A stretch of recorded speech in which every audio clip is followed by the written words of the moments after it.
اکثر دوست احباب کہتے ہیں کہ جی قاری صاحب، علامہ صاحب، حضرت صاحب کوئی ایسا وظیفہ بتائیں، کوئی ایسی بات بتائیں کہ جس پہ ہم اگر عمل کریں تو راتوں رات امیر ہو جائیں، رزق میں برکت ہو جائے، دولت وافر مقدار میں آ جائے۔ تو آؤ آج میں آپ کو حضرت علی کرم اللہ تعالی وجہ الکریم کا بتایا ہوا عمل بتاتا ہوں۔ اگر آپ اس عمل پہ، اس بات پہ عمل کریں گے تو انشاءاللہ اس وظیفے کی برکت سے آپ کے رزق میں بھی برکت ہوگی، دولت میں بھی برکت ہوگی، آپ کی پریشانیاں، ٹینشنیں، یہ جو بڑھتی ہوئی ڈپریشن ہے اس سے آپ بری ہو جائیں گے، رزق میں برکت ہوگی، پریشانیاں ختم ہو جائیں گی۔ یہ وظیفہ میرا اپنا بتایا ہوا نہیں، یہ وظیفہ اس بندے کا بتایا ہوا ہے کہ جس کے بارے میں حضور صلی اللہ تعالی علیہ وآلہ وسلم نے فرمایا کہ یہ بندہ حکمت کے شہر کا دروازہ بھی ہے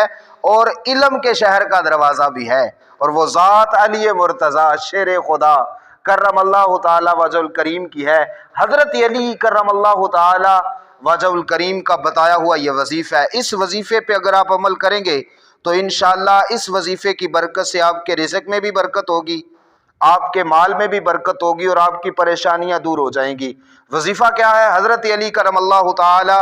وجہ الکریم کے پاس ایک بندہ آیا، آ کے عرض کرنے لگا، حضرت ٹینشنیں بڑی ہیں، پریشانیاں بڑی ہیں، مشکلات نے گھیر لیا ہے، رزق میں بے برکتی ہے، مال و دولت پاس نہیں، حضرت کو ایسا وظیفہ بتائیں رزق میں برکت ہو جائے، مال و دولت کثیر تعداد میں پاس آ جائے۔ حضرت کو ایسا وظیفہ بتائیں، ٹینشنیں دور ہو جائیں، مصیبتیں دور ہو جائیں، مشکلات دور ہو جائیں، سکون والی زندگی گزاریں، رزق وافر مقدار میں ہو۔ تو حضرت علی کرم اللہ تعالی وجہ الکریم فرمانے لگے، پہلی بات تو آپ نے یہ ارشاد فرمائی، آپ فرمانے لگے ڈر اس وقت سے، اس وقت سے ڈر کہ اللہ تجھے مال دے، اللہ تجھے دولت دے، اور پھر اس دولت کا نشہ تجھ پہ اس قدر طاری ہو جائے کہ تو خدا کے ذکر سے ہی غافل ہو جائے، اللہ کے ذکر سے تو غافل ہو جائے دولت کے نشے میں آ کر۔ تو وہ بندہ عرض کرنے لگا، حضرت نہیں ایسی کوئی بات نہیں، آپ مجھے کو وظیفہ بتائیں، انشاءاللہ اللہ مجھے دولت دے گا تو میں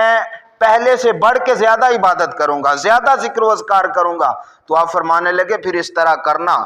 روزانہ تو ایک عمل کرنا، ایک وظیفہ تجھے بتاتا ہوں، تو نے روزانہ 1000 مرتبہ یہ وظیفہ پڑھنا ہے، 1000 مرتبہ اس عمل کو کرنا ہے، انشاءاللہ دیکھنا تیرے حالات بدل جائیں گے، تیرے رزق میں برکت ہوگی، تیرے مال میں برکت ہوگی۔ بندہ کہنے لگا، حضرت عمل کون سا ہے، کیا میں نے 1000 دفعہ وظیفہ کرنا ہے؟ تو فرمانے لگے تو نے 1000 دفعہ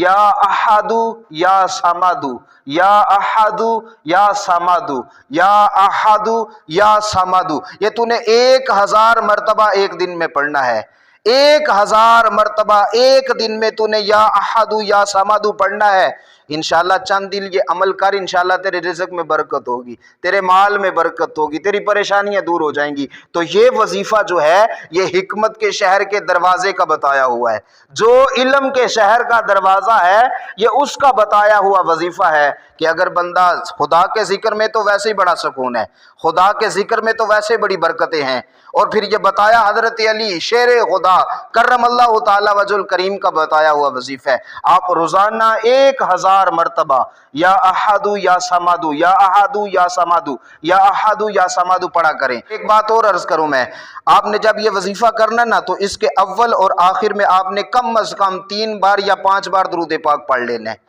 3 بار یا 5 بار آپ پہلے درود پاک پڑھیں اور 3 بار یا 5 بار آپ آخر میں درود پاک پڑھیں، اس کے اول اور آخر میں آپ نے درود پاک پڑھ لینا ہے۔ اور اس کو یاد رکھیں، فقط اسی وظیفے کے اول اور آخر میں آپ نے درود پاک نہیں پڑھنا، جب بھی کوئی وظیفہ کرے، کوئی بھی وظیفہ ہو، اس کے اول اور آخر میں درود پاک پڑھ لیا کریں۔ جب آپ اول اور آخر میں درود پاک پڑھیں گے نا تو انشاءاللہ اس درود پاک کی برکت سے آپ کا کیا ہوا وظیفہ رد نہیں ہوگا، آپ کا عمل رد نہیں ہوگا، بلکہ درود پاک کی برکت سے آپ کا عمل جو ہے وہ قابل قبول ہو جائے گا۔ تو آپ یہ وظیفہ کریں، اگر آپ چاہتے ہیں کہ رزق وافر مقدار میں ہو، اگر آپ چاہتے ہیں کہ دولت وافر مقدار میں ہو، امیر ہو جائیں ہم لوگ، غنی ہو جائیں، اللہ ہم پہ اپنی رحمت کے دروازے کھول دے، تو پھر حضرت علی شیر خدا کرم اللہ تعالی وجہ الکریم کا بتایا ہوا یہ وظیفہ کریں، انشاءاللہ اللہ تعالیٰ آپ پہ اپنی رحمت کے دروازے کھول دے گا، اللہ آپ کو غنی کر دے گا۔